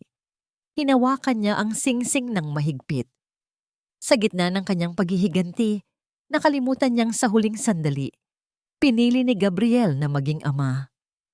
Kahit pa ang kapalit nito ay ang kanyang sariling buhay. Isang malakas na katok ang muling narinig sa pinto. Pumasok ang sekretary ni Clara. Ang muka ay puno ng pagtataka. Ma'am, may isang lalaki sa labas. Ayaw magpakilala. Ngunit may dala siyang sulat para sa inyo. Sabi niya, galing daw ito sa isang kaibigan mula sa nakaraan. Binuksan ni Clara ang sulat. Ang sulat kamay ay pamilyar, ngunit hindi ito kay Gabriel. Ang nilalaman nito ay nagpabilis sa tibok ng kanyang puso. Hindi pa tapos ang lahat, Clara. Ang tunay na kaaway ay hindi ang mga tran, kundi ang taong nagmamanipula sa inyo mula pa sa simula. Magkita tayo sa lumang airport sa hating gabi. Akala mo ba ay ikaw ang nagmamaneho ng tadhana mo, Clara? Akala mo ba ay nakuha mo ang lahat ng ito dahil lamang sa galing at talino mo? Ang tinig ni Don Victor, ang makapangyarihang may-ari ng Imperial Group at ang taong tumulong kay Clara na bumangon ay parang isang malamig na hanging umihip sa gitna ng hating gabi. Nakatayo sila sa dulo ng runway ng lumang airport kung saan ang bawat patak ng ambon ay tila mga luhang hindi matuyo-tuyo. Ang kadiliman ng paligid ay binabasag lamang ng mga ilaw ng kanyang itim na sasakyan na nakatutok sa kanila. Naramdaman ni Clara ang isang kakaibang panginginig na hindi galing sa lamig. Ang lalaking itinuring niyang tagapagligtas, ang taong nagbigay sa kanya ng kapangyarihang bawiin ang lahat mula sa mga tran, ay may dala ngayong danang ngiti na hindi niya kailanman nakita. Isang ngiting puno ng panunubok at tagumpay. Ano ang ibig ninyong sabihin, Don Victor? Ang tanong ni Clara. Ang kanyang mga kamay ay mahigpit na nakakapit sa kanyang Amerikana, habang sa loob ng kanyang bulsa ay dinadama niya ang itim na singsing ni Gabriel. 50 taon na ang nakalilipas. Bago pa man naging hari ng kumpanya si Don Fernando, ninakawan niya ang pamilya ko. Sinira niya ang dangal ng ama ko para lamang itayo ang kanyang imperyo. Ang kwento ni Don Victor habang dahan-dahang lumalapit kay Clara. Hinintay ko ang tamang pagkakataon at ang pagkakataong yun ay ikaw. Clara, ang galit mo ang naging gasolina ko. Ang sakit mo ang naging sandata ko upang durugin ang bawat huling hibla ng pangalang Tran. Nanigas ang buong katawan ni Clara. Tila ba ang lahat ng kanyang tagumpay, ang pagbilis sa kumpanya, ang pagpapalayas kay Doña Remedios, ang lahat ng luho para kay Angelo, ay isa lamang planadong dula kung saan siya ang bida, ngunit si Don Victor ang direktor. Ginamit niyo ako, ang bulong ni Clara. Ang bawat salita ay parang isang pait na lunas na ayaw niyang lunukin. Ang sunog sa dampa, ang paglabas ng mga ebidensya laban kay Sofia, lahat ba yun ay gawa niyo? Isang maliit na sakripisyo para sa isang mas malaking layunin, ang walang pakialam na sagot ni Don Victor. Ngayon, Clara, narito ang huling utos ko. Pirmahan mo ang mga dokumentong ito. Isasalin mo ang lahat ng ari-arian ng mga tran sa Imperial Group at bilang kapalit, bibigyan kita ng sapat na pera para mamuhay ng marangya sa ibang bansa kasama si Angelo. Kalimutan mo na ang lahat ng ito. Kalimutan mo na ang hustisyang hinahanap mo. Tumingala si Clara sa langit. Ang ulan ay unti-unti nang lumalakas. Tila sinusubukang muling ipaalala sa kanya ang gabing iniwan siya ni Gabriel. Sa sandaling iyon, naramdaman niya ang bigat ng singsing sa kanyang bulsa. Naisip niya ang kanyang anak. Naisip niya si Lola Rosa. Naisip niya ang mukha ni Gabriel sa gitna ng apoy. Ang huling sulyap ng lalaking pilit na tumutubos sa kanyang mga kasalanan. Hindi. Ang maikling sagot ni Clara. Ano? Ang gulat na tanong ni Don Victor. Hindi ko pirpirmahan ang mga papel na yan. Hindi ko hahayaang ang yaman na para sa anak ko ay maging bayad sa isang lumang paghihiganti na wala kaming kinalaman. Ang sabi ni Clara. Ang kanyang tinig ay naging kasing tibay ng bato. Akala niyo ba ay kontrolado niyo ako? Ang galit ko ay akin. Ang tagumpay ko ay akin. At ang pagpapatawad ko, iyon ay hindi niyo kailanman mabibili. Pagsisihan mo ito, Clara. Wala kang kakampi. Wala ka ng kahit ano. kundi ang pangalan ng isang pamilyang wasak na. Ang banta ni Don Victor habang bumabalik sa kanyang sasakyan. Naiwan si Clara sa gitna ng runway, mag-isa sa ilalim ng ulan. Ngunit sa pagkakataong ito, hindi siya nakaluhod. Nakatayo siya ng tuwid, hawak ang katotohanan. Dahan-dahan niyang inilabas ang singsing ni Gabriel at tiningnan ito sa ilalim ng malamlam na ilaw ng airport. Gabriel, tapos na ang laban, ang bulong niya. Ngunit bago siya makahakbang paalis, isang pares ng mga ilaw mula sa isang lumang ambulansya ang huminto sa dulo ng kalsada. Isang nurse ang bumaba, may dalang balita na magpapabago muli sa lahat. Ma'am, kayo po ba si Clara Tran? May isang pasyente po kami sa isang malayong probinsya. 5 linggo na po siyang walang malay mula nang makuha siya sa isang sunog. Ngayon lang po siya nagkamalay at ang tanging pangalang binabanggit niya ay ang sa inyo. Nabitawan ni Clara ang kanyang payong. Ang kanyang puso ay tila tumalon sa kanyang lalamunan. Buhay siya. Buhay si Gabriel. Ngunit habang mabilis na tumatakbo ang isipan ni Clara, isang panibagong takot ang pumasok. Kung buhay si Gabriel, handa na ba siyang patawarin ang lalaking naging sanhi ng kanyang pinakamalaking bangungot? At paano niya sasabihin kay Angelo na ang bayaning ama na kinuwento niya ay ang lalaking nagtapon sa kanila sa putikan? Ang tunog ng sirena ng ambulansya ay tila isang bagong simula. O marahil ay ang pinakamahirap na pagsubok sa kanyang paglalakbay patungo sa tunay na kapayapaan. Clara, huwag kang lalapit. Baka matakot ka sa mukha ng lalaking sumira sa buhay mo. Ang boses ni Gabriel ay parang isang gasgas na plaka, mahina at puno ng pagdurusa. Nakatayo si Clara sa pintuan ng maliit na kwarto sa isang pampublikong ospital sa probinsya. Ang amoy ng antiseptic at lumang gamot ay nanunuot sa kanyang ilong, malayo sa bango ng mga mamahaling pabango na dating bumabalot sa asawa. Ang lalaking nasa harap niya ay balot ng mga bendahe sa muka at mga kamay. Ang tanging makikilala na lamang ay ang mga mata nitong puno ng pagsisisi at pagod. Naramdaman ni Clara ang panginginig ng kanyang mga tuhod. Ang lahat ng galit na itinanim niya sa loob ng 5 taon, ang lahat ng pait na naging sandata niya upang bumangon, ay tila unti-unting natutunaw sa harap ng ganitong anyo ng kahinaan. Ang dambuhalang Gabriel Tran na nagtapon sa kanya sa ulan ay wala na. Ang narito ngayon ay isang anino na lamang ng isang taong pilit na binabayaran ang kanyang mga utang sa tadhana. Nahanap ka rin namin.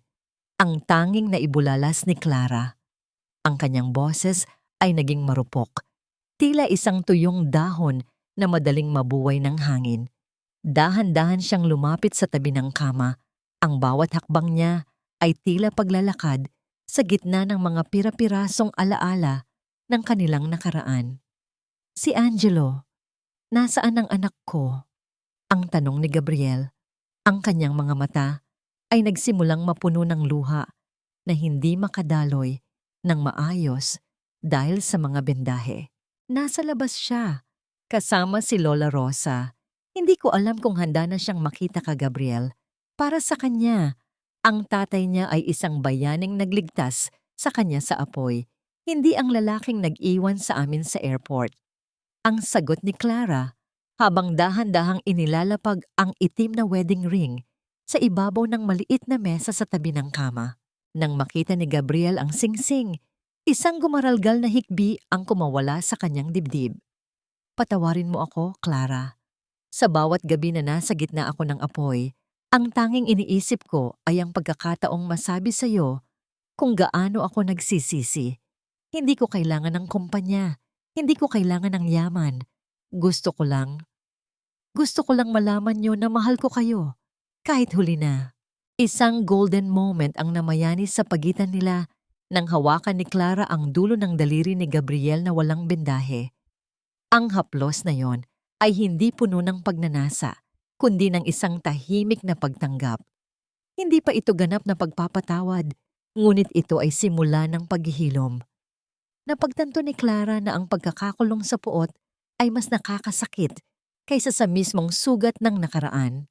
Hindi ko alam kung maibabalik pa natin ang dati, Gabriel.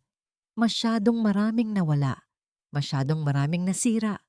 Ang sabi ni Clara habang nakatingin sa labas ng bintana kung saan ang sikat ng araw ay dahan-dahang sumisilip sa gitna ng mga ulap. Ngunit para kay Angelo, susubukan kong hindi ka kamuhian. Iyon ang tanging maibibigay ko sa iyo ngayon. Lumipas ang mga araw at dinala ni Clara si Gabriel sa isang maliit na bahay sa tabing dagat, malayo sa gulo ng Maynila at sa impluwensya ni Don Victor. Doon, kasama si Lola Rosa, sinimulan nilang buuin ang isang bagong buhay. Si Angelo ay dahan-dahang lumalapit sa kanyang ama. Nagbabasa sila ng mga libro at naglalakad sa buhanginan, habang si Clara ay pinapanood sila mula sa malayo. Hawak ang kanyang sariling kalayaan. Ngunit sa gitna ng katahimikang ito, isang misteryo ang nananatiling nakalutang. Isang gabi, habang nag-aayos ng mga dokumento ni Gabriel na nakuha mula sa hangar, nakahanap si Clara ng isang maliit na susi na may nakaukit na pangalan, Sofia. At kalakip nito ay isang liham na hindi pa nabubuksan, na may petsa bago pa mangyari ang kidnapping. Nang buksan ni Clara ang sulat, ang kanyang mukha ay biglang namutla. Hindi ito maaari. Ang bulong niya sa sarili habang binabasa ang mga huling salita ni Sofia na isinulat sa gitna ng kanyang kabaliwan. Akala niyo ba ay tapos na ang lahat? Si Don Victor ay simula pa lamang. May mas malalim na lihim ang iyong ama, Clara, na si Don Fernando lamang ang nakakaalam. Isang lihim na nakatago sa ilalim ng pundasyon ng mansyon na binili mo. Hanapin mo ang Project Omega bago kanila tuluyang mahanap. Napatayo si Clara. Tumingin siya kay Angelo at Gabriel na masayang naglalaro sa dalampasigan. Ang kapayapaang akala niya ay nakuha na niya ay tila isang panandaliang hininga lamang bago ang susunod na malakas na alon. Sino ang mga taong tinutukoy ni Sofia? At ano ang kinalaman ng kanyang sariling ama sa madilim na nakaraan ng pamilya Tran? Isang itim na helicopter ang biglang narinig na lumilipad sa di kalayuan, dahan-dahang papalapit sa kanilang tinitirhan. Ang katahimikan ng dagat ay muling binasag ng banta ng isang hindi pa natatapos na digmaan. Tumigil ka na, Don Victor. Ang perang kinamkam mo sa puot ay hindi kailanman magiging sapat para punan ang kawalan sa iyong kaluluwa. Ang boses ni Clara ay mas matatag pa sa mga batong hinahampas ng alon sa dalampasigan. Nakatayo siya sa harap ng kanilang maliit na bahay habang ang dambuhalang anino ng helicopter ni Don Victor ay nagdudulot ng marahas na hangin na nagpapalipad sa buhangin at nagpapatumba sa mga halaman sa paligid. Ang ingay ng makina ay tila isang nagngangalit na hayop. Ngunit sa paningin ni Clara, ito ay isa na lamang desperadong huling hiyaw ng isang taong malapit ng malunod. Bumaba si Don Victor, ang kanyang mukha ay puno ng puot. Hawak niya ang mga dokumento ng Project Omega. Ibigay mo sa akin ang susi, Clara. Ang proyektong ito ang magbibigay sa akin ng kontrol sa lahat ng lupain ng mga Tran at ng iyong ama. Akin ang tagumpay na ito. Lumabas si Gabriel mula sa loob ng bahay. Dahan-dahang naglalakad sa tulong ng isang tungkod. Ang kanyang mukha ay may mga peklat pa. Ngunit ang kanyang mga mata ay wala ng bakas ng takot. Tumayo siya sa tabi ni Clara, hinawakan ng kanyang kamay ng mahigpit. Isang pagkakaisa na hinubog ng apoy at sakit. Ang Project Omega ay hindi isang business plan, Victor. Ang mahinahong sabi ni Gabriel. Binasa na namin ang lihim ni Papa at ng ama ni Clara. Hindi sila nag-away para sa yaman. Nagkasundo sila na itago ang huling pondo para sa isang pundasyon na tutulong sa mga taong gaya ni Lola Rosa. Ang susi na hinahanap mo ay hindi para sa isang vault ng ginto, kundi para sa isang legacy ng pagpapakumbaba. Napatigil si Don Victor. Ang kanyang mga mata ay nanlaki sa gulat habang ipinapakita ni Clara ang tunay na nilalaman ng Project Omega. Isang kasulatan ng donasyon na maglalagay sa lahat ng natitirang yaman ng mga tran sa isang trust fund para sa mga mahihirap na pamilya sa Maynila. Sa oras na pirmahan ko ito, Victor, wala ka nang makukuha. Ang Imperial Group ay hindi na makakahawak sa kahit isang sentimo ng pamilyang ito. Ang sabi ni Clara, ang kanyang boses ay puno ng kapayapaan. Pinili mong maging kaaway, ngunit pinili naming maging malaya. Isang golden moment ang namayani nang lumabas si Angelo mula sa likuran ni Lola Rosa. Bitbit ng bata ang isang maliit na kabibe na pinulot niya sa dagat at iniabot ito kay Don Victor. Para po sa inyo, Lolo, wag na po kayong magalit. Ang kawalang malay ng bata ay tila isang malakas na hampas sa dibdib ni Don Victor. Ang kanyang mga balikat ay dahan-dahang bumagsak. Ang galit na nagpatakbo sa kanyang buhay sa loob ng maraming dekada ay biglang nagmukhang maliit at walang saysay sa harap ng isang bata at ng pamilyang masaya kahit walang luho. Nang walang imik, tumalikod si Don Victor at bumalik sa kanyang helicopter. Ang pag-alis ng sasakyan ay nag-iwan ng isang malalim na katahimikan sa dalampasigan. Ang bawat paghampas ng alon ay tila bumubulong ng salitang tapos na. Hinarap ni Clara si Gabriel. Ang hangin ng dagat ay humahaplos sa kanilang mga mukha. Bumalik na tayo sa loob. Marami pa tayong gagawin para sa pundasyon. Clara, ang tawag ni Gabriel, ang kanyang boses ay puno ng emosyon. Salamat dahil hindi ka sumuko sa akin. Salamat dahil tinuruan mo akong muling maging tao. Ngumiti si Clara. Isang ngiting kasing liwanag ng umaga.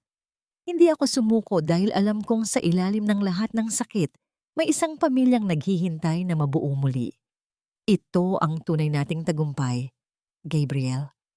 Hindi ang pera, hindi ang kumpanya, kundi ang pagkakataong magsimula ng tama. Naglakad sila pabalik sa bahay, magkahawak kamay, habang si Angelo ay tumatakbo sa unahan na nila. Hinahabol ang mga alon. Sa malayo, ang araw ay dahan-dahang lumulubog. Nagbibigay ng kulay gintong liwanag sa kanilang bagong mundo. Ang bagyong nagsimula sa isang airport 5 taon na. Ang nakalilipas ay tuluyan ng humupa. Nag-iiwan ng isang malinis at payapang dalampasigan. Ang sikat ng araw sa dalampasigan ng Batangas ay dahan-dahang gumagapang sa bintana ng kanilang maliit ngunit maaliwalas na bahay. Hindi na ito ang sikat ng araw na nakakapaso sa balat, gaya noong mga araw na naglalabada si Clara sa ilalim ng initan. Ito ay isang malambot na liwanag, tila isang mainit na yakap na nagbabadya ng isang bagong simula. Ang bango ng namumukadkad na mga bulaklak ng kumpas at ang alat ng dagat ay humahalo sa amoy ng bagong luto na sinangag at kape. Isang simpleng kaligayahan na hindi kailanman nabili ng yaman ng mga tran. Sa labas, sa may dalampasigan, tanaw ni Clara ang 2 pinakamahalagang lalaki sa kanyang buhay. Si Angelo, na ngayon ay masigla at puno ng tawa, ay mabilis na tumatakbo sa buhanginan habang hinahabol ang mga maliliit na alon. Sa likuran ng bata, dahan-dahang naglalakad si Gabriel. Wala na ang kanyang tungkod. Ngunit ang kanyang bawat hakbang ay maingat pa rin. Isang paalala ng kanyang mga sugat na ngayoy naghilom na. Ang dating mapagmataas na mukha ni Gabriel ay napalitan na ng isang mapayapang anyo. Ang kanyang mga mata ay nakatutok lamang sa kanyang anak. Tila ba ayaw niyang mawala kahit isang segundo ng paglaki nito. Napangiti si Clara habang inilalagay ang huling plato sa mesa. Ang tanong na dati ay nagpapagising sa kanya sa hating gabi. Kung kaya ba niyang magpatawad, ay sa wakas ay may sagot na. Ang pagpapatawad ay hindi nangangahulugang pagbabalik sa dati. Ito ay ang pagpapalaya sa sarili mula sa bigat ng poot. Pinili ni Clara ang kapayapaan, hindi dahil karapat-dapat si Gabriel, kundi dahil karapat-dapat siya at si Angelo sa isang buhay na walang bahid ng galit. Ang kanilang ugnayan ngayon ay hindi na dikta ng isang kontrata o ng yaman, kundi ng isang tapat na pagsusumikap na itama ang mga mali ng kahapon. Nakaupo sa tumba-tumba sa balkonahe si Lola Rosa. Dahan-dahang nagagantsilyo habang pinapanood ang mag-ama. Si Lola Rosa ang naging matibay na haligi ng kanilang pamilya, ang simbolo ng tunay na utang na loob. Hindi siya iniwan ni Clara. Binigyan niya ang matanda ng isang buhay na puno ng paggalang at kalinga. Isang pasasalamat sa gabing niligtas siya nito sa gitna ng unos. Ang bawat kulubot sa mukha ni Lola Rosa ay kwento ng tagumpay laban sa kahirapan, at sa kanyang mga mata ay makikita ang kagalakan ng isang taong nakasaksi sa isang himala.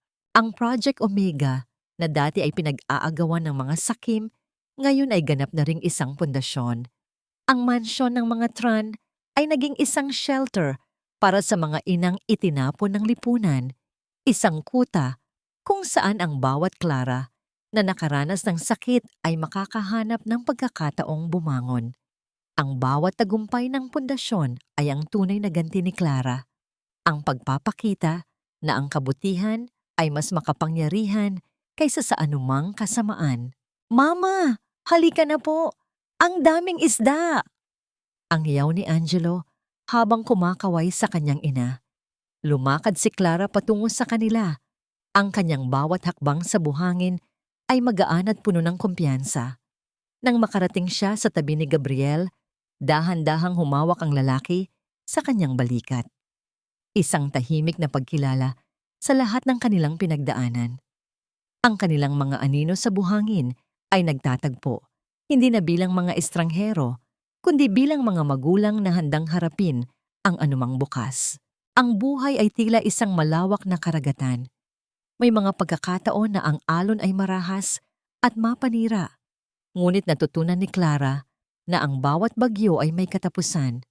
Ang mahalaga ay hindi kung gaano tayo kalakas na natumba, kundi kung paano tayo bumangon at nahanap ang daan pabalik sa dalampasigan ng ating sariling halaga. Tumingin si Clara sa abot-tanaw kung saan ang asul ng dagat ay humahalik sa asul ng langit. Ang hangin ay humahaplos sa kanyang buhok, tila bumubulong ng isang pangako. Ang kwento ng kanyang pighati ay tapos na, at ang kwento ng kanyang kaligayahan ay nagsisimula pa lamang sa ilalim ng lilim ng isang bagong umaga. Wala ng takot, wala ng pag-aalinlangan. Tanging ang pag-asa na kasing tatag ng mga alon at kasing liwanag ng sikat ng araw.